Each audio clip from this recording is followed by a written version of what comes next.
Back to our channel. অনেক দিন পরে আমরা ব্লগ করছি। আজকে আমরা বেরিয়ে পড়েছি টুয়ার্ডস কৃষ্ণনগর। এখন আমরা দক্ষিণেশ্বরের মন্দির হয়ে যাচ্ছি। এই যে দক্ষিণেশ্বরের স্টেশন, মেট্রো স্টেশন আমাদের হাওড়া থেকে বেলুর দিয়ে অনেকটা কাছে পড়ে, তাই আমরা ওই রাস্তাটাই নিয়েছি।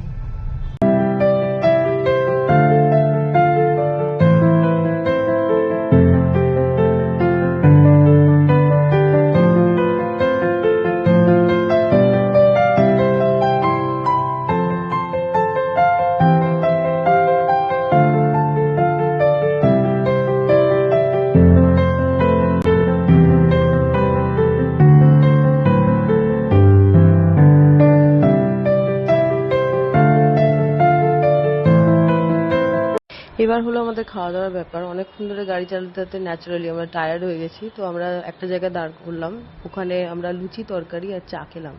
এত সুন্দর ভিউটা ছিল চারিপাশে, আর তেমনি ছিল এই বড় বড় সাইজের লুচি আর তার সাথে ঘুগনি। দারুণ। লুচি খাই খাই পর্ব শেষ। শিব খুব মজা করে খাচ্ছে, দেখতেই পাচ্ছেন। তারপরে হলো চা। চাটা এত সুন্দর বানিয়েছিল, আমরা একটা খাওয়ার পরে আবার একটা দুটো নিলাম। চা খাওয়া শেষ, আবার ব্যাক টু রোড। আমরা এবার কৃষ্ণনগর পৌঁছবো শিবের কাকুর বাড়িতে, টেকনিক্যালি আমার আরেকটা শ্বশুর বাড়িতে। দেখা যাক ওই জায়গাটা আমাদের কেমন লাগে, আপনাদেরও কেমন লাগে, আমাদের সাথে থাকুন। শিবের প্লেলিস্টে এই গানটা শুনে আমি তো চমকে গেছিলাম। আমাদের 90s কিডদের রূপম ইসলাম দেখি, সেটা আর বললাম না, আপনারা তো জানেনই।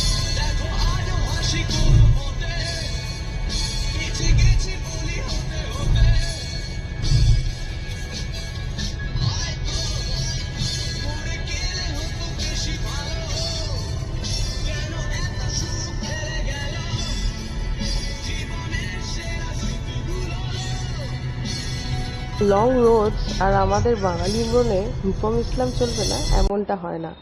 যাকগে, আমরা কাকুর বাড়িতে পৌঁছে গেছি। এই হচ্ছে কাকুর বাড়ি, ভীষণ সুন্দর 3 তলা বাড়ি, কৃষ্ণনগরের একদম স্টেশন থেকে কাছে। এই হলো আমার কাকু, রাজা মানে তার ছেলে, আর শিব বসে আছে। সদ্য এসে বসে অ্যাডজাস্ট করতে একটু টাইম লাগলো, তাই একটু হাত পাটা কাঁপছে, কিছু মনে করবেন না। এই যে আমাদের আরো বাকি ঘর ওদের দেখাচ্ছি আপনাদেরকে। এটা একটা ঘর, এখানে তো আমরা বসেছিলাম। এখান দিয়ে সিঁড়িতে ভীষণ সুন্দর একটা টেক্সচার্ড ওয়াল করা, আর ওপর তলাও আর একটা ফ্লোর আছে যেখানে কাকুর ছাদ, সেটা আমরা পরে দেখাচ্ছি। এটা হচ্ছে আরেকটা ঘর যেখানে আমরা ছিলাম। আমার তো প্রথমবার এসে ভীষণই ভালো লাগছে। এই যে শিব বসে আছে, শিবকেও জিজ্ঞাসা করলাম, ও খুব এক্সাইটেড আমাকে নিয়ে প্রথমবার আসার জন্য। আশা করি পুরো জার্নিটা ভীষণ ভালো লাগবে আপনাদেরও, আমারও তো খুবই ভালো লাগবে। আর একটা মজার বিষয় হলো এই বারান্দাটা, যেখানে বসা যায় আবার জিনিসও রাখা যায়, খুব ভালো লাগে এটা দেখতে। আমাদেরকে বললো যে মাটন বাড়ি, আমি প্রথমবার এসেছি আমার শ্বশুর বাড়িতে। এই মাটনের প্রিপারেশন তৈরি হচ্ছে, গাওয়া দিলে কাটাকুটি করে দিচ্ছি। এই যে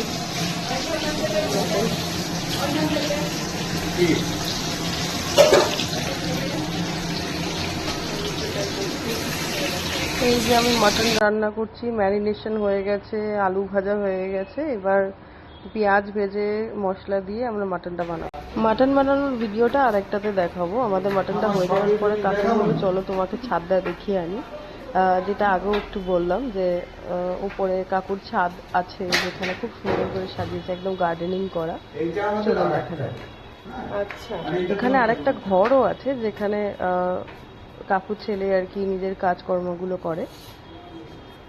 তো এটা একটা ঠাকুর ঘর, যেরকম আগেকার দিনে আমাদেরও ইনফ্যাক্ট এখনো ওপরতলায় যে ঠাকুর ঘর থাকে। এই হচ্ছে গার্ডেন, চারিদিকে শুধু গাছ, গার্ডেনিং, ভেজিটেবল প্লান্টেশন, অনেক রকম ফুল, অনেক রকম ফল, মানে লেবু গাছ, তারপর কুমড়ো গাছ, বেগুন গাছ, ঝিঙে গাছ, নানান রকম সে ভরা। আর কাকুও খুব এক্সাইটেড ছিল আমাদের জানার। এই যে কাকু আমাদের এখানে এখন স্টেশনটা দেখাচ্ছে, এখান থেকে স্টেশন একদম কাছে, কৃষ্ণনগর স্টেশন এখান থেকে দেখা যায়। যে ফোকাস করে দেখালাম, এইটা হচ্ছে আমার শখের জায়গা। উঠতে পারবা? হ্যাঁ হ্যাঁ দাঁড়াও, আমি একটু ব্রাইটনেসটা বাড়াই। চলো। দুধের মধ্যে তুমি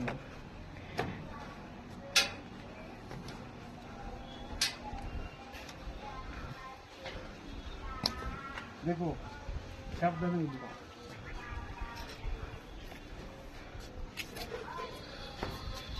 এদিকে চলে আসো, এই ছায়া বাবা। এটা হচ্ছে আমার ও সবজি বাহ। বাগান। আচ্ছা, কি সুন্দর। এটাই পুরো দেখো, সবজি বাগান ঝিঙে হয়েছে। গাছ, বেগুন গাছ। হ্যাঁ, ঝিঙে আবার কত বুড়ো হয়ে গেছে। ও বাবা, ঝিঙে গাছও বুড়ো হয়ে গেছে। এই যে ঝিঙে হয়েছে। হ্যাঁ, হচ্ছে আবার শখের জিনিস।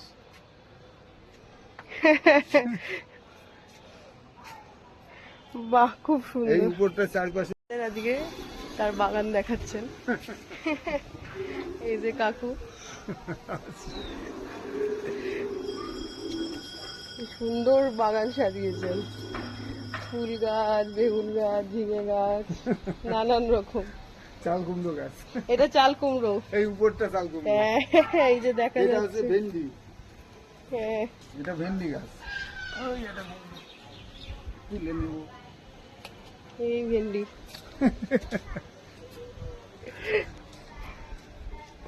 পুদিনা আছে। পুদিনা গাছ। খুব সুন্দর গন্ধ। এই পুদিনা গাছ। আর তুলসী গাছ আমার ব্যাপক হতে থাকে। হ্যাঁ, ওই কখনো ফেলে আবার তুলসী গাছ তো হুট করে তুলতে নাই, তুলি না। খুব সুন্দর। টবের মধ্যে অটোমেটিক তুলসী গাছ হবে। কত রকম গাছ। আবার এই যে এইগুলো ফুল হবে কদিন পরে, দোপাটি ফুল বলে না, হ্যাঁ হ্যাঁ, দোপাটি ফুল খুব ফুল দেয় অনেক। তোমার আবার তুলসী তলাও আলাদা আছে। হ্যাঁ, তুলসী তুলসী মাছ আলাদা। মাটন রেডি হয়ে গেছে, এবার সার্ভিং পর্ব। সবাই মিলে খেতে বসা হচ্ছে। আমাদের গরম গরম মাটন আর ভাত সার্ভ করা হয়েছে, আমি বানিয়েছিলাম, সবার খুব পছন্দ হয়েছে খেয়ে। ও হ্যাঁ, বলতে ভুলে গেছিলাম, আমরা আসতেই আমাদের আম, লিচু, মিষ্টি কৃষ্ণনগরে খাইয়েছিল। খাওয়া দাওয়া পর্ব শেষ হওয়ার পরে আমরা সবাই ভাবলাম যে মায়াপুরটা কাছে, একটু ঘুরে আসা যাক। তার জন্য আমরা রওনা দিলাম, সেটা নেক্সট ব্লগে দেখাবো। Tata. Do like, share and subscribe to our channel. See you in the next blog. Tata.